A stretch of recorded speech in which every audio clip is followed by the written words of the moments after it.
is up. Look at this. I love that it just goes live. Like, I don't even have to click the button to go live. It does make me think that I need to be more on top of what's going on. Like, I have to be looking at the clock, so I know it's 9 o'clock. But we're back. No intro music, none of that. We're just getting right into it because I still haven't figured out how to do intro music. Like, once I figure that out, we're definitely going to cook with it. Yeah, Sneeps, you get the exclusive behind the scenes. Yeah, you can see me checking my phone, maybe applying some lip balm. Welcome back, everybody, though. If this is your first time hanging out in the playback room, do me a favor. Join the room. Join the room so you can join the chat. Also, you know what? Do me another favor. I'm going to drop a tweet into the chat right now. Go share this. Let's get some more people up in here. A couple of business things here from the chat here. Common Man letting us know it's Chetty Osman's birthday, Dario Saric, and Johnny fucking Havlicek, kid. Happy birthday. And then also, what do we got here, Snoopaloop? Happy National Zoo Lovers Day. That could be for animals or for the Los Angeles Clippers. What's up, Zubach? But hey, we're back. It's a little Monday action. What we're going to be doing today, we're going to break down all this NBA action. It's the start of the last week of the NBA regular season. We finally made it through like the silly season of it all. It's time. It's almost playoff time. I think it's a week from. Is it a week from today? It might be a week from today, or it might be Tuesday, Wednesday. But the play-in is right around the corner. And we literally, I mean, we know who's going to be playing in the play-in for some of the teams there on the East and the West, but there's still a lot of moving and shaking to happen. One other weird thing here, just to do some team hold business before we get into this weekend. So there's no basketball tonight. Because the homies is here. What's up, homie? Because the men's game, I guess they don't want to compete with the national championship game, which was weird too because they put two games smack dab in the middle of the day yesterday at like 3 p.m. during the Iowa USC game, and I feel like more people are probably going to watch that than UConn Purdue tonight. But anyways, there's no basketball tonight, which means no live before lock tonight because lock isn't happening until tomorrow on So Rare. So we'll have a special one tomorrow, although we're going to have to move the time up a little bit. It's going to be at 4 p.m. instead of 5:30 p.m. because the real ones know that I got that live show. We got a little not live show. We got a trivia on Tuesday night. So that'll be tomorrow at 4. The 89 Cavs are back on Wednesday this week. And then Friday, we have that special show on Friday with Worldwide Wob. Rob Perez is going to be joining live before lock on Friday, which is also going to be at a weird time. It's going to be at 5 p.m. We're going to spend the first half hour getting us ready for the playoffs, and then the last hour with the last live before lock of the regular season. So busy week again. Busy week as we head down the stretch. But yeah, let's, I don't know. You guys have a good weekend? Did everybody have a nice weekend? I did. It's Kelsey's birthday. We went to a fun little Italian restaurant. I'm not going to lie, though. We thought, heading into the weekend, we thought the national championship game was on at 7 o'clock. So we had like an early dinner reservation, and then we were going to go watch the game. And so we learned yesterday, right as the game was about to start, that it was at 3 p.m. But we had a nice weekend. The return of softball happened on Saturday too. I'm feeling that a little bit today. But yeah, that was my weekend. But it was a good weekend. Let's dive in. So this is what we're going to do today. We're going to kind of bounce around the league a little bit. And instead of we still will do game by game. But what I figured what we could do is go team by team in the East and then in the West. And what I think is kind of interesting, specifically in the East, there seems to be like one thing about each team holding everybody back from believing in them. And I think that'll be kind of fun to talk about. So we'll start at the top and work our way down. So the Celtics, obviously the Celtics have first place wrapped up. And they had two wins this weekend, which are pretty hilarious. So they beat the Kings 101-100 on Friday. Now, the Celtics were up big. They took their starters out, put their bench guys in, and then you're like, okay, yeah, this is a wrap. The Kings, who need to win every game, left their starters in. They come storming back. I think De'Aaron Fox went for 40. The game gets tight. The Kings actually take the lead with like a minute left. But this is where the Celtics are at right now. This is why you win all those games at the beginning of the season. They're like, you know what? Let's let Xavier Tillman and Peyton Pritchard cook. And that's what they ended up doing. They did not bring their starters back in. Xavier Tillman hits a game winner. Fox ended up with 40. Sabonis had 16 and 6. Tatum had 17. Pritchard had himself a weekend, baby. Peyton Pritchard, 21. So the Celtics win that game on Friday. And then last night they beat the Blazers in a game that didn't really matter. The one thing that we can shout out is DeAndre Ayton, who's been kind of on a heater. last couple of weeks, he's been cooking a little bit, but the Celtics beat them. What was the final score of that? 124-107. Delano, we're tanking. Banton had 28 and 9. No Tatum in this game. They rested him after resting Jaylen Brown. Jaylen Brown had 26. No Celtic played more than 11 minutes. That's where they're at. They can just chill out. They can relax. They can rest. It's really nice.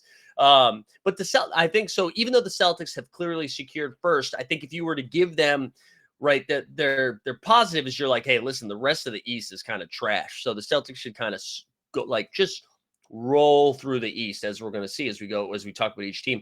But the thing holding the Celtics back is just history, like recent history and what we've seen from them. Even this year, when they've dropped games this year, it's always been like, well, the same old Celtics, if they're not up 30, it's, they can't win a close game in the fourth quarter. And so the Celtics are just going to have, like, until they show us that they can do it in the playoffs, which, again, they've gone to the finals. But until they win a chip, no one's going to respect their wins. Like, they could win 70 games this year. No one be like, regular season team, front runners, right? I'm sure Stan Loves would be in the chat letting us know how he felt about that. So even though the Celtics now, I think they have a shot. Well, how many wins do they have now? They've got 62 wins with just a handful of games left. I think they can get to 66 if they win out or something like that. But anyways, the Bucks are on an insane run right now. They've lost 4 in a row. So the last 4 games, they dropped a game to the Wizards, then turn around and dropped a game to the Grizzlies. And then on Friday night, they played the newfound lovable team, the Toronto Raptors. The Raptors finally got Emmanuel Quickley back and RJ Barrett back. We're like, hey, you know what? This is watchable basketball now. Who would have thought? Also, what happened to Jonte Porter? Speaking of Toronto, remember we talked about Jonte for like 48 straight hours? And then that story just went away because of Diddy. No.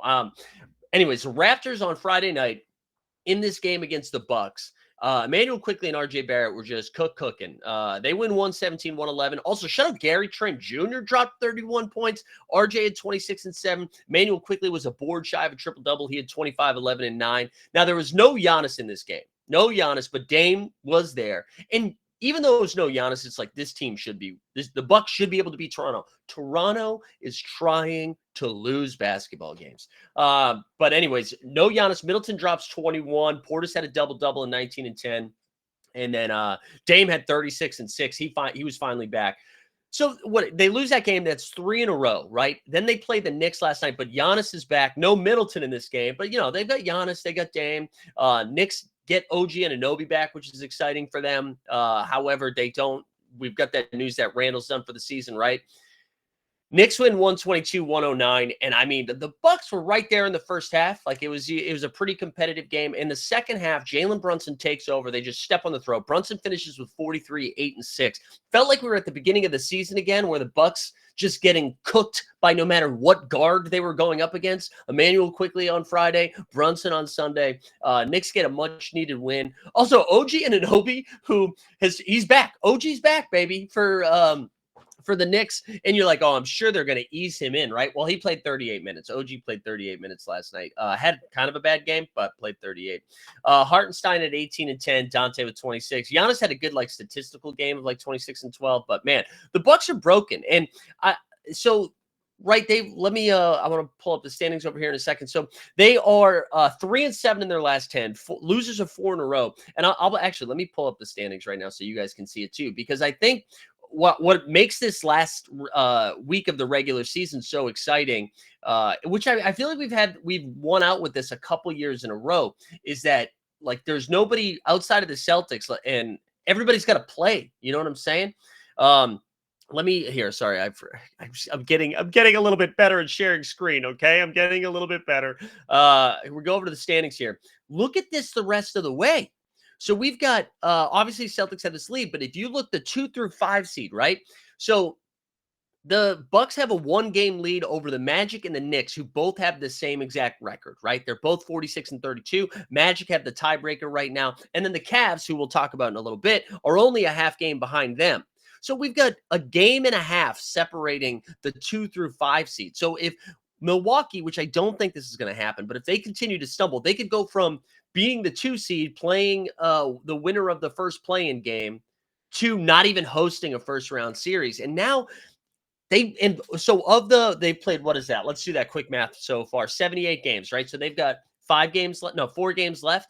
2 of those 4 games are against the Orlando Magic. So I know we said this like last week, but it looked mathematically possible, but I don't think anybody was like, "Oh yeah, Orlando's really going to get it done." Orlando has a legit shot at being the 2 seed, which they might be rewarded by playing either the Miami Heat or the Philadelphia 76ers, which I don't know. I actually wonder if you're going to see teams be like, "Hey, listen, should we just try to stay in that 3 seed?" Like, does Orlando punt one of those games?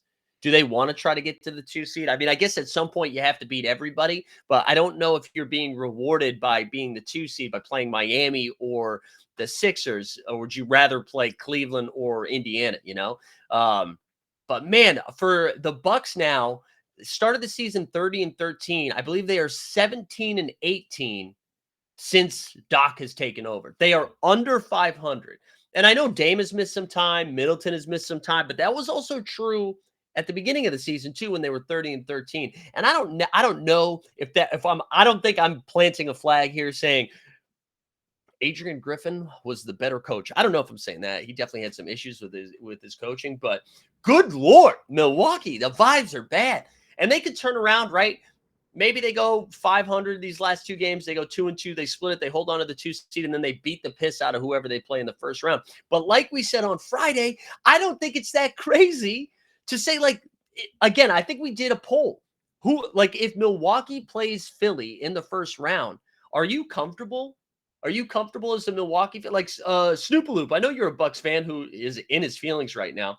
How do we feel about that? Like I wouldn't be thrilled to play the Sixers or the Heat, honestly, but I feel like they'd have a better shot against Miami right now.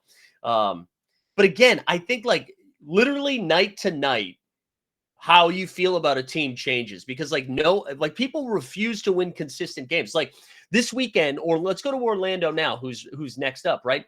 The Magic on Friday lost to the freaking Charlotte Hornets. Like if they could have just won that game, they'd be right there in the 2 seed right now. And I don't know how you lose to Charlotte.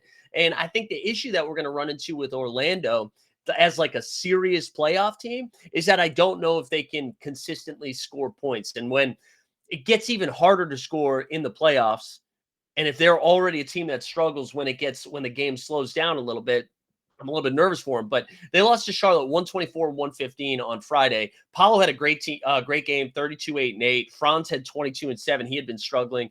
They got 15 from Markelle Fultz off the bench, but Brandon Miller 32-6. Bridges had 23-6-4. And honestly, shout out the annoying Batman, Grant Williams, who's been playing his ass off since coming to Charlotte. Wow, Snoopaloop back to the Bucks says, I don't think they can beat anyone in a series. I would take them over the Cavs right now, but that might be it. But for Orlando, right, you lose that game, which is just brutal. Like, I don't know how you're losing to Charlotte, but then they turn around, and then last night they play the Bulls. They beat them pretty handily, 113-98. Even though DeRozan went for 30, Javonte Green had 15. Drummond had 14 and 10. Also, Drummond's been just straight up outplaying Nikola Vucevic. I don't know what happened to Vuce. There we go. Regulator joined just while we started talking about the Charlotte Hornets. There you go. But anyways, yeah, Magic beat them. Markelle Fultz again off the bench has been pretty solid. That kind of feels like, if we had to create an X factor for every team heading into the playoffs, Markelle Fultz starting to get healthy, but also the Magic not having to rely on him. Like seeing that Jalen Suggs had progressed, because when Fultz went down the first time, Suggs hadn't evolved to what we've seen this year, and they were like, oh my God, they have no guards. But now with Suggs doing what he's doing, it's nice they can just like press the Fultz valve off the bench, and if he's got it, he's got it. But again, so Orlando goes 1-1, but my biggest concern for them heading into the playoffs is just like, can they consistently score? All right, now we get the Bing Bong Boys, the Knicks, who were in the 4 seed, right? We already talked about how they beat the Bucks on Friday. They dropped a game to the Chicago, or was it on Friday or Saturday? They dropped a game against the Chicago Bulls. That was OG's return. Brunson went for 35, 11, 6. McBride, who I was like, oh, maybe McBride's minutes are about to go down because he moved to the bench. He still played 38 minutes. Man, Tibbs is crazy. But DeRozan had 20 and 10, and then Ayo had 24, 6 and 5. Kobe White ended up leaving that game early and didn't return. But the Knicks, right? I feel like if the Knicks had Julius Randle, and I'll let the chat chime in for this. If the Knicks had Julius Randle, what do you think their ceiling would be in the Eastern Conference? Because we don't trust Milwaukee right now. This is Orlando's first time doing anything in the playoffs. I don't think it would be crazy if the Knicks could get, I don't love them being in the 4 seed, right? But if they were in that 2-3 matchup, I'm sorry, the 2-7 matchup or the 3-6 matchup, and they could avoid the Celtics in the second round. I don't think it'd be crazy to say that the Knicks are the second best team in the Eastern Conference right now. And honestly, the way they're playing, I mean, I know they 1-1 this weekend. That still could be true. And shout out Steve Genty from the 89 Cavs. That still could be true because the East is back to the church league it once was. The East is just kind of outside of the Celtics. And again, no one believes in the Celtics anyway. So the Bing Bong Boys, if they had Julius Randle, I do think they'd have a really good shot. And I mean, OG, even though he played 38 minutes, definitely looked a little rusty, but the vibes are good for the professional Villanova team. And then you go to the 5 seed, the Cleveland Cavaliers. Dude, the Cavaliers, man, just Donovan Mitchell, just rough stuff from the Cavs this weekend. So he just doesn't look right yet. And now, of course, every podcast is going to be like, well, Donovan Mitchell got to be on a new team next year, which, again, I don't know what team that's going to be because I just don't know what fit makes sense. I saw some buzz this weekend that he's like, oh, maybe he's going to Tinseltown. But the Lakers beat the Cavs on Saturday, 116-97. Garland dropped 26. He had 5 steals, too. Garland had a good weekend. And that was about it, though. LeVert had 21 and 7. Donovan Mitchell played 38 minutes, was held to 10 points, went 4 for 13 from the field. And then LeBron was great. He had 24, 12, and 5. D'Lo continued to play well, 28 and 5. And then AD had 22, 13, and 4. Also had 3 steals and 6 blocks. Prince gave him 18 off the bench. But the Cavs lose this game. And then yesterday, they played the Clippers in an early game, right? I don't know how many people watched this because it was going on the same time as the Iowa USC game, but I watched a little. I had it on the phone. I was like monitoring on the phone.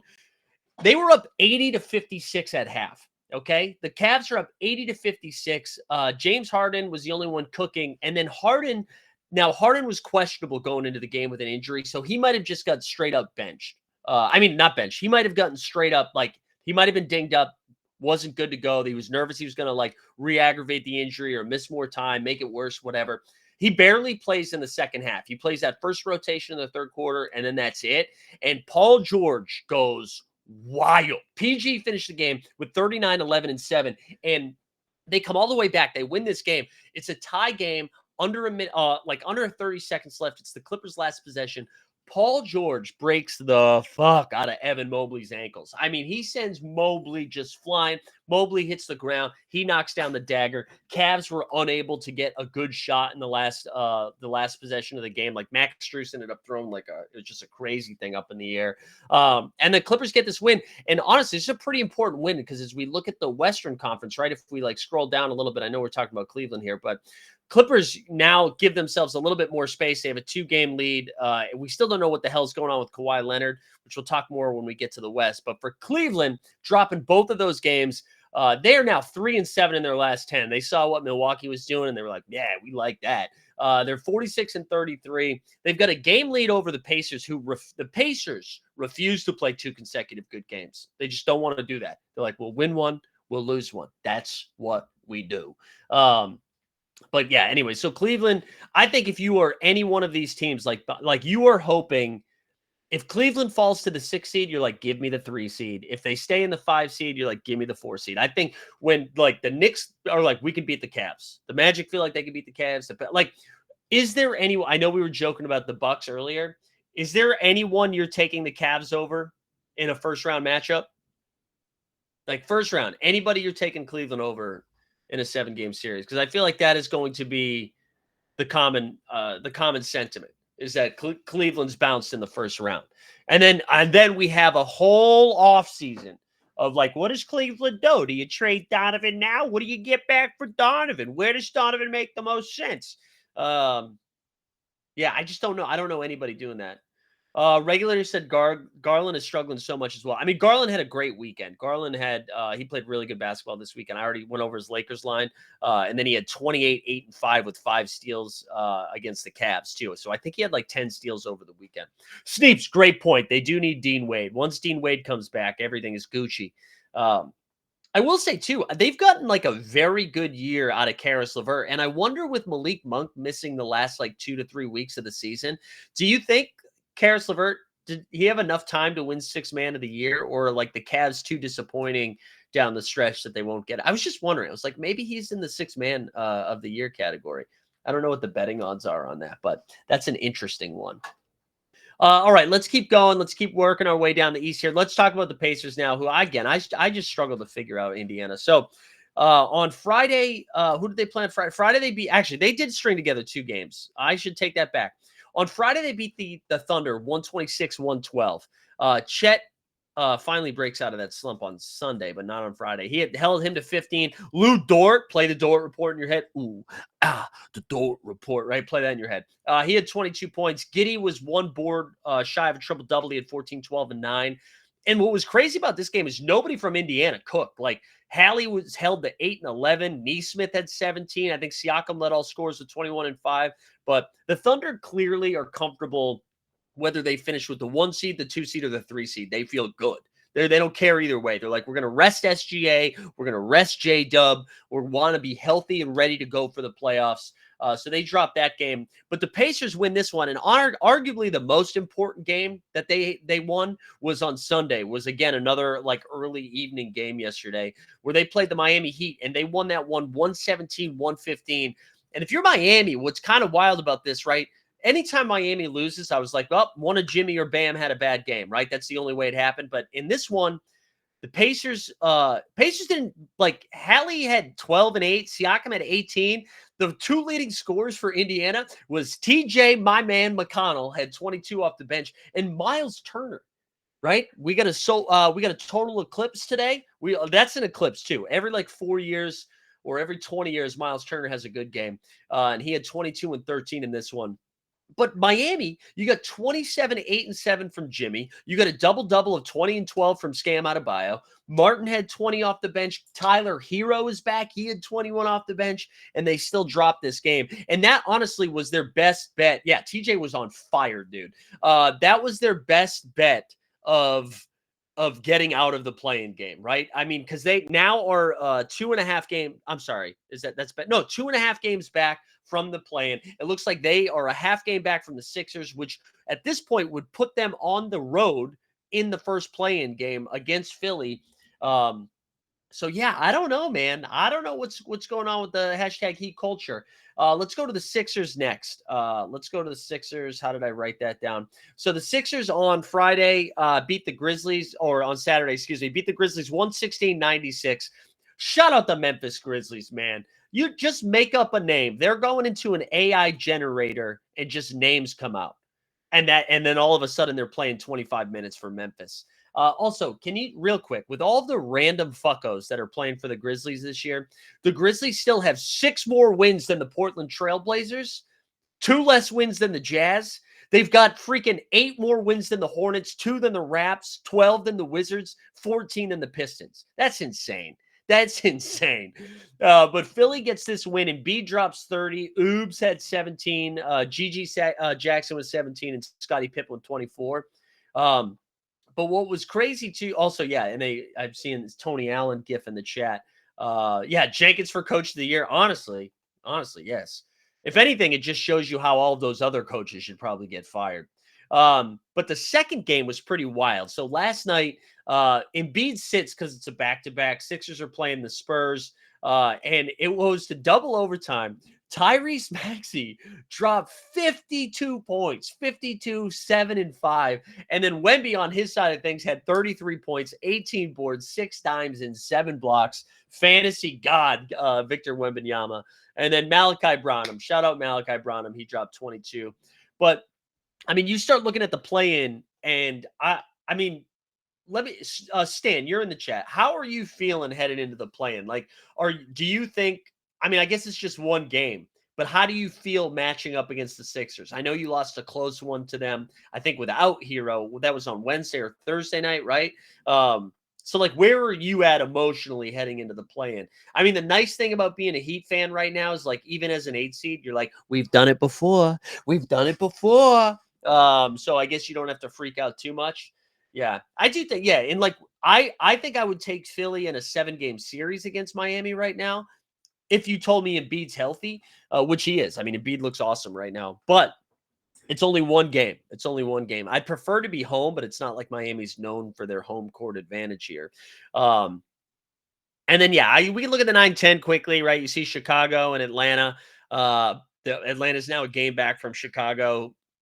The Bulls seem to have slowed down a little bit because Vooch looks terrible. Vooch looks so bad right now. Drummond has been outplaying him. It's crazy. But I don't really think either of Chicago. I mean, again, it's a one-game series. Anything can happen. That's why we play the game. But my money would be on just I think Philly's going to be the 7 seed. Miami's going to be the 8 seed. And then, I mean, if you're drafting best ball, it's going to be crazy. See, like I do think we're going to see those series lines come out. And I think if Philly plays, or say Orlando catches them for the 2 seed, even the Knicks, honestly, I think Philly is going to be favored in that series. I really do. I think Philly would be favored. If they play Milwaukee, I think the Bucks will be slight favorites, but I think it's going to be close, man. It's going to be close. All right, let's do the West side now. Western Conference. So Minnesota Timberwolves, they split the weekend, right? I think they go 1-1 this weekend.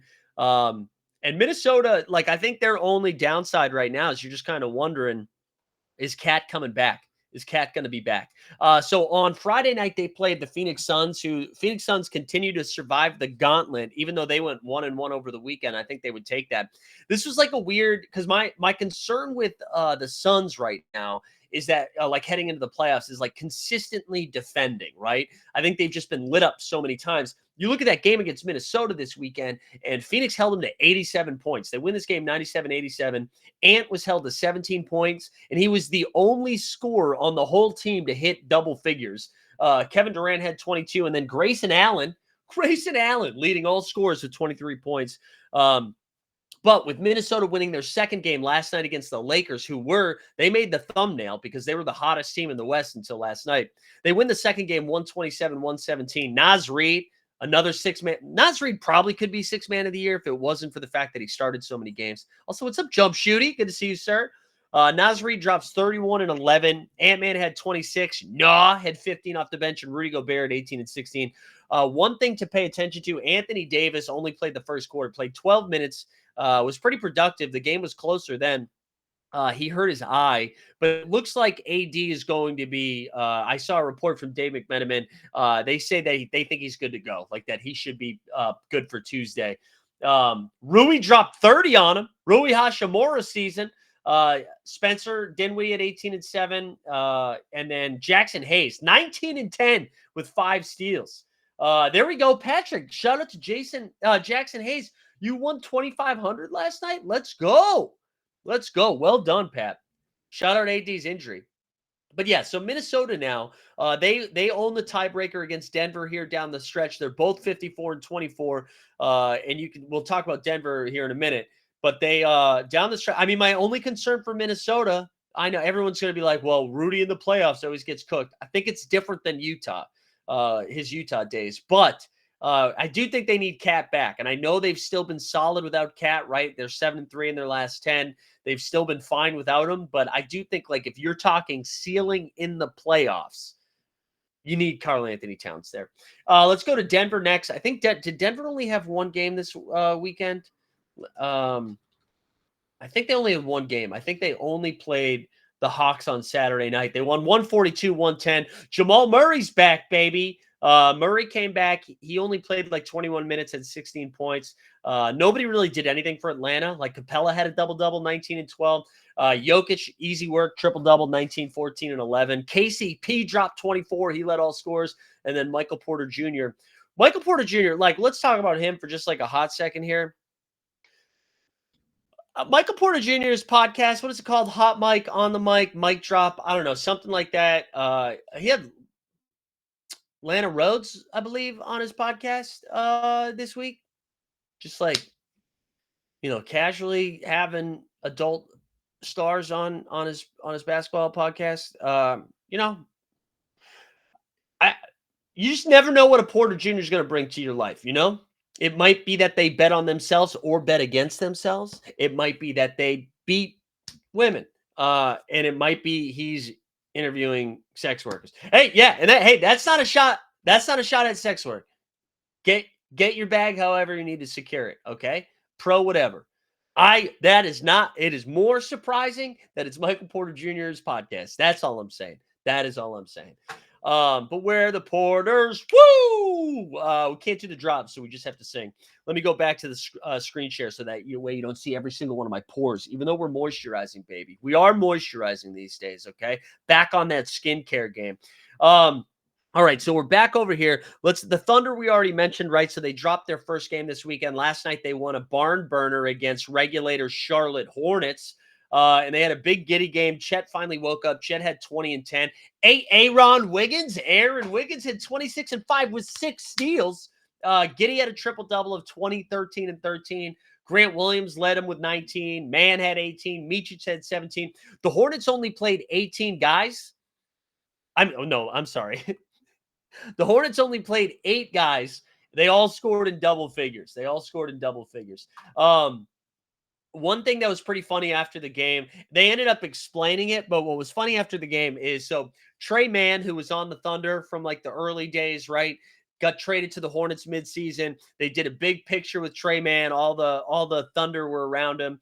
And then Davis Bertans, who was also in that trade, he was trying to get into the photo. And they were like, nah. But it was Bertans. It came out after as Bertans that was saying, Mann's been here longer, get Mann in there. So, but it was really funny. If you see the clip going around on Twitter, it was really funny. But so Charlotte, I mentioned this a little bit earlier. I don't think they're freaked out, right? I think they do have confidence in their team that they can beat anyone. I'm still nervous about their matchups, right? Like, I think against, if it's the 3-6 OKC against the Suns, I think it might be a hot take. We're going to see a bunch of people be like, I'm actually taking the Suns. I don't think so. I actually think OKC, like Nurkic might average 18 boards a game, but I think OKC could beat Phoenix. I'm a little bit more concerned if they play somebody like, if the Lakers, who that loss last night was pretty devastating for the Lakers' chances of getting out of the play-in. But if somehow OKC played the Lakers in the first round, I would be a little bit nervous. I still think OKC is the better team, but I think Anthony Davis could do some real damage. Yeah, regulator Grant Williams had a weekend, baby. Batman was cooking. But I do think they're just like, listen, we're going to cruise into the playoffs. We're going to get SGA's quad nice. We're going to get J-Dub ready to go. I don't think they're too concerned about it. So, but anyways, my concern is for OKC's matchup. Like if they get a big, they're in trouble. We already talked about the Clippers, right? They won that pretty exciting game on yesterday against the Cavs. On Friday night, they played the Utah Jazz and beat the shit out of them. I mean, nothing to say about it. They just won 131-102. But, I mean, I don't know if anyone else has seen anything. I don't know if anyone else has seen this, but, like, there's been no real update on Kawhi Leonard except for that he's, like, away from the team right now getting reevaluated. And, I mean, listen, I know the Clippers are the home team right now. I think even with Kawhi, that series against Dallas, because the way Dallas is playing right now is kind of a pick 'em. But if Kawhi's not ready to go, I don't think they have a shot, And I know they're a deep team. I know Paul George has been playing. Like I know Bill Simmons and Ryan Russillo were talking about Paul George potentially making third team All NBA. I know he's been cooking. James Harden's been all over the place. He's got a nagging injury now. Russ is back, and he's looked good for them off the bench. But to me, honestly, the way Dallas is playing, and we can move to them right now. That game yesterday was insane, man. So the end of the game, it looked like it was toast, right? It looked like it was toast. The weird ass game, right? Amin Thompson, who I was all over in fantasy yesterday, so that hurt my heart. Throws an elbow. I think, who did he hit with that? Was that Dylan Brooks? He elbow? Who did he elbow? Elbowed somebody. Got flagrant 2. He was tossed. Dylan Brooks goes for 29 in this game. Mavs are down. It looks like it was over. There's like no time left. Dante Exum, for the second time in a week, knocks down a clutch 3 at the end of the game. Sorry. Amin and Dylan Brooks are on the same team. Amin elbowed Maxi Kleber. Thank you, common man. But for the second time in a week, Dante Exum drops down a big-time 3, sends the game to overtime, and in the overtime, Mavs cook. Kyrie Irving was insane in this game. I wrote down his wrong line. What did he have, 48 and 7? I wrote down the wrong line on what, because I wrote down 28 and 7, and I know he had more than 28 points. What did he finish with here? Sorry, I'm going to pull this up on my end. He finished the game with 48 and 7. Yeah, 48 and 7 from Kyrie. Holy shit. Luka Magic had 37, 12, and 9. PJ had 14 and 13. And PJ had himself a weekend, man. Because I do think like, you know, not that the Mavs are going to go as far as PJ goes, but on Friday night, Luka gets some rest. They beat the Golden State Warriors 108-106. Steph had 28, 6, and 5, but PJ went for 32 and 5, had 5 steals and 2 blocks. Kyrie had 26, 8, and 7. And this is the formula for Dallas, right?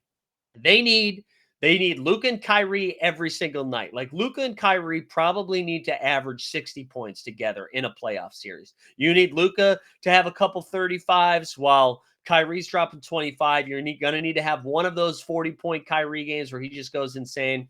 You're going to need Dante Exum to do a little bit of everything. But every single game, you're going to need at least one of PJ Washington, Gafford, fucking Derek Lively, Josh Green if he's back and healthy, like Maxi Kleber to knock it. You're going to need one of those guys to go for like 18 to 20.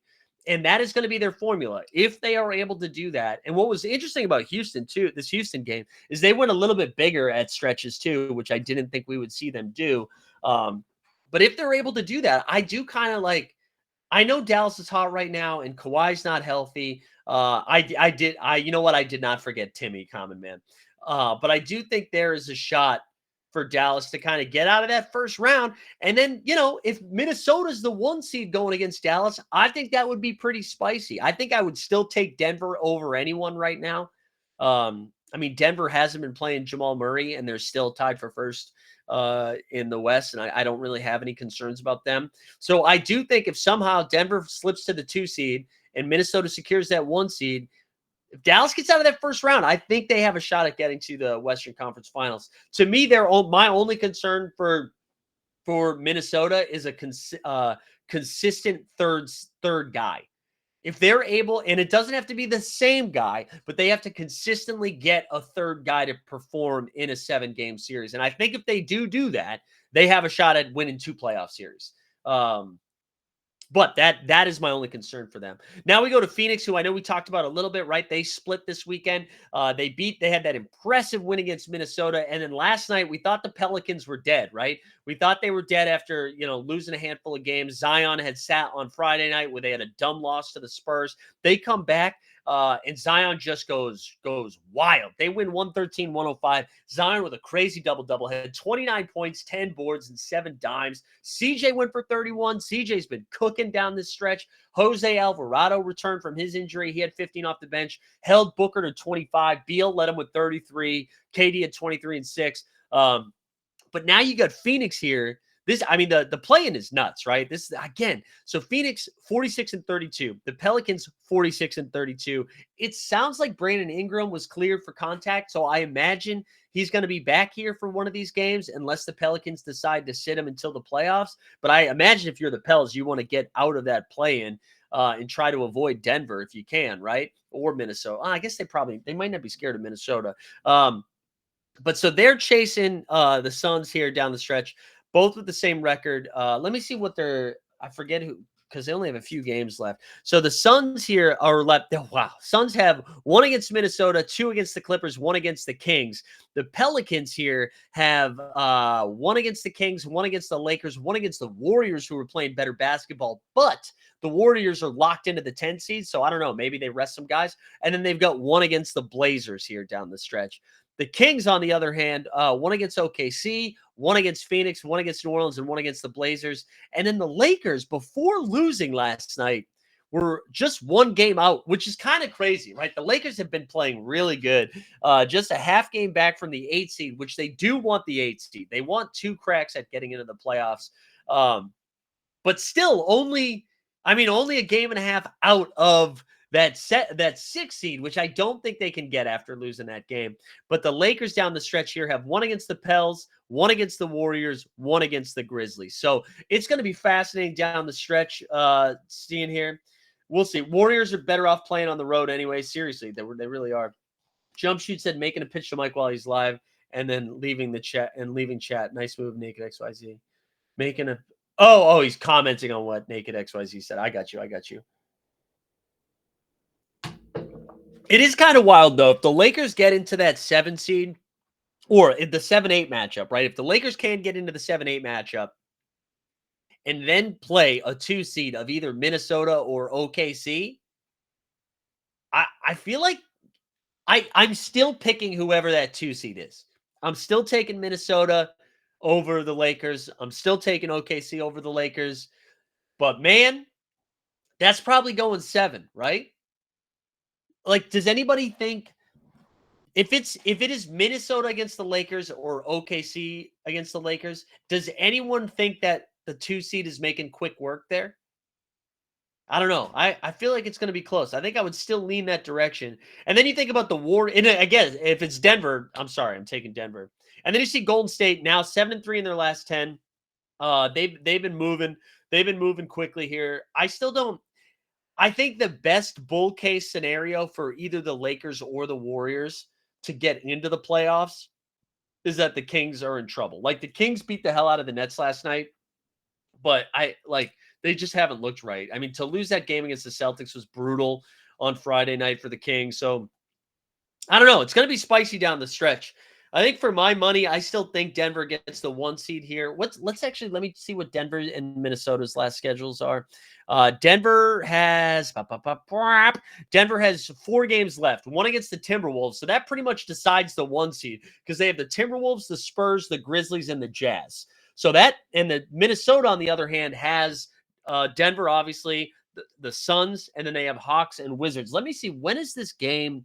When is the Minnesota-Denver game here? Let's look at this together. Look at together. All right, they play Minnesota on Wednesday, April 10th. So this is my guess here is on Tuesday. On Tuesday, I wonder if we see Jamal Murray sit that game. Maybe they try to get up early. Jokic only plays 20 minutes or so. Let it be a Peyton Watson, Reggie Jackson, DeAndre Jordan game because Utah really is trying to lose. Like Utah's not playing any defense anymore. And then Wednesday night, baby, what's 10 o'clock? That better be on freaking ESPN, the worldwide leader. Let's look at the NBA schedule. Let's look at Wednesday. That better be national televised. Flex that shit. ESPN, Minnesota, Denver. Good Lord. We're going to have to play back that. That is going to be spicy meatballs. Do you think Wemby is the king of boards to baskets? Yes, I do. Reminder, no basketball tonight, though. No basketball tonight. We're back on Tuesday there. I'm excited, though. I am really excited. You know what I'm not excited about? I'm going to go to Underdog here for a second. We shit the bed in best ball, baby. We fell down and we did not get back up. We finished at 54th, I think. 54th for $100. I think it's still live. Let's see. Yeah, 54th. We disappointed here. What's so crazy is first place and second place is 10K to 5K. Less than a point separated from first and second, which is wild, which is absolutely wild. Yeah, the fast break schedule is brutal this week. The fast break content will be back tomorrow. I think what I'm going to do, the VIP stuff is still going to go up behind the paywall with projections, but I'm going to try to do some just playbacks for it. So if you're around. But yeah. Also, let's go over to IKB. Oh, fuck. I meant to build the wheel to give away the Dame. Man, I'll give away the Dame thing tomorrow. Sorry about that for IKB. I'm going to go over to IKB here for a second, though. We were on a heater yesterday. So I've been doing most of my pick'ems on IKB right now, which again, if you haven't created your account yet, go ahead and do it. I'm going to try to explain what I'm not a Web3 guru, although I did get into bets. I'm excited to talk about that. So every time they do rake back every day. So if you lose your pick'ems, you get a portion of it back in gold. And then they do a leaderboard. So I've been averaging like 10 to 11 gold a day here. So this is basically an airdrop of 68.76 gold. It's tough to actually tell what gold is worth right now, but some are saying it's like $14, $14 to $15 per gold. So that's kind of sick that this is just like an airdrop for playing on there. So I've been doing a little bit more volume. But yesterday we were on a heater. So in order to accrue the gold, you have to do like, I think it's $25 worth of $25. Every time you do a $25 bet, you get some gold back or whatever. So what I did yesterday is I do like those 3-leg parlays. So if I hit one, I basically cover 6. And then it's like a free roll, a free bets. I mean, so like if I hit one, it's like a free roll for 6 bets. And like I get rake back on all that I lose. So these are all the ones that I did yesterday. Ready? So we started here where we lost one with Adebayo, McConnell, and Halliburton. But then here we go. We hit this one with Denny. Denny crushed, Corey Kispert crushed, Grant Williams crushed. So we hit that one for 150. We hit this one of Jaylen Brown, Kelly Olynyk, and IQ for 150. We hit this one with Chet, Sammy Hauser, and RJ Barrett for 150. We bricked out on this one. We went 2 for 3 on this one, 2 for 3 on this one, 1 for 3 on this one. Then we hit this one for 150 of Zion, Ayton, and Scoot. We hit this one for 150 with IQ, Jordan Poole, and Kelly Olynyk. And then we went 2 for 3. We hit this one with CP3, D'Lo, and Oubre, and then we bricked out on the other 2. So we ran hot yesterday. Is this where people who make more than the casino hang out? Yeah, baby, this is us. We're before Kevin Spacey was problematic. That's what we were doing, baby. But yeah, so we were on a heater yesterday, and we'll get some more gold dropped. Obviously, none of this is financial advice. Do whatever, but I know that I usually do this amount. I do a little bit less volume of that usually on Underdog, but we've accrued, 6,100 trophies already. We're having fun. I took 300 off of this, by the way, so my balance, or 400, my balance was up over 1K, and then I really did put it into bets. So I know, which is embarrassing. Do you guys want to talk about that? Is anybody doing that? Is anybody doing bets here? I wasn't going to do it because it's something that Mets talks about. And just, ethically speaking, morally speaking, anything Mets talks about, I don't really get into. But Rad Dad, shout out Real Rad Dad. He DM'd me and he was like, I honestly think you should do it. And this was 2 days ago. And I got it at when it was, I forget what it was at now. But we were like 6 or 7X at some point. I don't know what it's at right now. We're crushing over there. So I'm not saying I'm about to dive in deep here, but it's good to feel something again, It's good to feel something. Yeah, Tony's high on bets, maybe. I should actually just make Tony, maybe we just rebrand Tony and try to engage. Sneeps, whenever you start your meme coin, I'm ready, Sneeps. All right, I was going to say let's do a pick'em, but we can't. There's no games tonight, so we're not going to do a pick'em. We're not going to do a pick'em. My So Rare stuff, I was pretty bad at that this week too, but I had fun. I had a good time. What else you guys want to talk about? What else you want to talk about? Who do you got winning the national tier? I think UConn's going to win. I think UConn's the better team. I'm excited to watch it, I guess. I'm still so thrown off by today because I don't have live before lock. I don't have to do the fast break stuff. Yeah, the eclipse. I know, we get the eclipse. I already took the dog. I woke up at 6 this morning, ready to go. I had a good night's sleep. I finally feel healthy again after feeling really sick last week. I already got the dog out for a walk. We're going to go to the gym. Hornets plan to hire a coach by April 20th. There you go. Let's discuss the clickbait I posted in the Discord general. All right, what did you post in there? Let me see what you posted in there.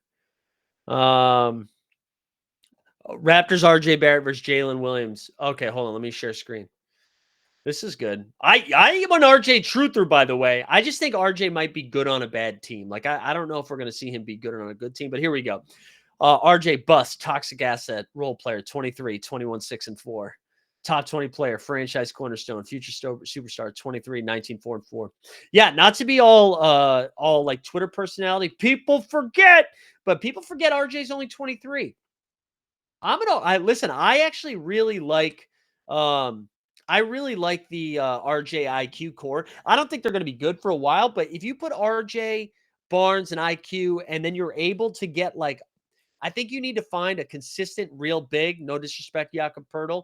And then I also think you need just some more shooting. You need your version of Isaiah Joe. Just come off the bench and knock down 3-pointers. I know you got Gary Trent Jr., but I think you need more of that. So curious to see. Hopefully they hold on to their draft pick, but I enjoy watching them. I know they were brutal for 2 weeks, but that's because there was no IQ and no RJ. And with them both back, I love it.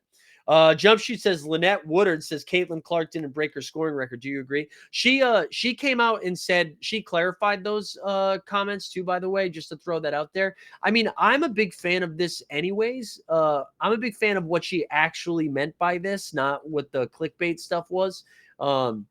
So here, I'm gonna share her comments on this. I think she tweeted something out yesterday, didn't she? God, where is it? I'm not seeing it anymore. I swear to God, she tweeted something out. Unless I'm looking at the wrong person. Maybe I'm looking at the wrong person. Man, is it Woodward? I thought it was Woodard. Hold on, let me see if I can find it. I apologize. This probably isn't very good content. Man, she came out and had a comment about it afterwards. But she basically said it's impossible to like you're comparing stats from different eras. Like when she played, they used a men's ball and there was no 3-point line, right? So like literally the ball is different. So I understand why everybody took that and ran with it, especially because like current W players have been shitting on Caitlin Clark a little bit. But whatever. I mean, I think that's fine. I think it was just like saying like this is a different era, right? So I think she was just saying like she was like the record holder of her era. This is a different era. I thought it was fine. I did think the discourse around everyone being like everyone's saying that like, oh my God, Diana Taurasi and Sue Bird hate Caitlin Clark. And I was like, wait, are we really surprised that the two people who are UConn alums that like came up with Gino Auriemma were out on Iowa when UConn was playing Iowa? And then Russillo had a rare W on Twitter too, he was like, wow, this is so crazy. I've never seen NBA veterans shit on current NBA players. And I was like, yeah, that's true. Like, that's just what they do. Back in my day, right? There's a lot of that energy. Oh, it was on Instagram. Whistle on Instagram. Oh yeah. But yeah, I thought that was fine. I thought it was fine. I thought it was great basketball. I had a really nice time watching the Final Four. I wasn't able to watch much of the men's Final Four. What was I doing on Saturday? Oh man, Kelsey and I got after it on Saturday. We had a fun weekend together. We had a good time. On Saturday, I had a softball game early in the day, and it was a fun one. Yeah, Shaq got plenty of. Yeah, that's what I mean. That's what Russillo was saying. He was like that. That's literally what Inside the NBA is now on TNT, where they just like shit on current players. But yeah, had a little softball game on Saturday. She had to work on Saturday, which sucked. But then we went out for dinner, which was really good. So I guess we watched a little bit of the Final Four while we were out. And last night had some really good Italian food. Really good Italian food last night. And then I was in bed by like 10:30, just loving life. Loving life. But I think that's it. I don't know. What do you guys have anything else? It's just a reminder, this is the only show today. Also, how are we feeling about playback? Are we enjoying doing the NBA bit on playback? I think I'm kind of liking it, even though physically I look worse because the HD does a lot better on here than it does on YouTube. And I mean, I've still been downloading the show after and throwing it up on YouTube as well. But yeah, we'll be back tomorrow. I don't know what the hell we're going to talk about tomorrow because there's no basketball tonight. I guess we'll talk Final Four. Maybe we'll get into some weird stuff. I think tomorrow we should start planning what the offseason of this show looks like. When Dustin and G done. I know. I miss them. Happy 6-month birthday to Ames, his little kiddo. I need to get out to LA to go see him. I need to go see them. I haven't seen them in a while. But anyways. All right, dudes. I think we'll call it there. Steve said he's doing some playback at 6 p.m. tomorrow. We're going to be back. We'll be here tomorrow as well. 89 Cavs will be here on Wednesday night. And then Live Before Lock is tomorrow, just a reminder. And then Friday, listen, even if you're not on So Rare, tune into the Live Before Lock show with Wob, just because I want as many people there for the worldwide Wob as possible. But yeah, going to be exciting. Gonna be exciting. Happy start to the week. Listen, don't look directly at the sun or the moon or whatever the fuck we're looking at. Oh, you know what? Here we go. Here's a little extra. Then we can do some of this tomorrow too. I watched Sugar on Apple. Sugar on Apple. Colin Farrell. It's like a little noir. I'm into it. I don't even think it's great television. I'm just into watching Colin Farrell do stuff. All right? I'm in. Yeah, being in the path of totality. Yeah. So what's the rules tonight? We're just not allowed to look up, right? Is that the rule today? Is there anything else? I got to tell you, I haven't gotten so jacked up about it. I don't know. I'm about to go to the gym now. I got a free afternoon. I don't know. Maybe I got to go. What do I have to go find? Like a shoebox to look through or something like that? I don't know. I do have to get that swollen jump shoot. I just got to stay healthy, man. I just got to stay healthy. I'm getting old. Getting old, baby. All right, dogs. We're going to call it there. I appreciate each and every one of you for tuning in today. Make sure you come back tomorrow. Have you seen The Big Shark by Tom? No, not yet. Not yet. But make sure you come back tomorrow. Enjoy some baseball. Actually, we did. We had a baseball win this weekend on Underdog. Shout out my Red Sox. All right, my Red Sox when they cooked. Red Sox cooked this weekend, and so did I. So shout out Underdog for that. All right, everybody, get out there. Good luck to bets. Everybody get some bets in.